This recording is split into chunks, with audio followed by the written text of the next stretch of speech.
ராஜஸ்தானில் வீட்டில் தனியே உறங்கிக் கொண்டிருந்த மூதாட்டியை தாக்கி முகமூடி திருடர்கள் நகையை கொள்ளையடித்தனர்.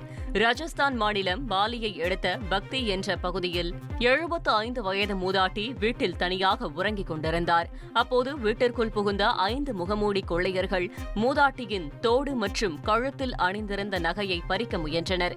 மூதாட்டி சத்தம் போட்டதால் பெட்ஷீட்டை கொண்டு மூதாட்டியின் கழுத்தை நெரித்து கொல்ல முயன்றனர்.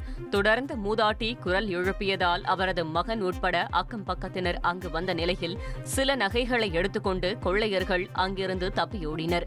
மூதாட்டிக்கு லேசான காயம் ஏற்பட்ட நிலையில் சம்பவம் குறித்த சிசிடிவி காட்சிகள் வெளியாகியுள்ளன.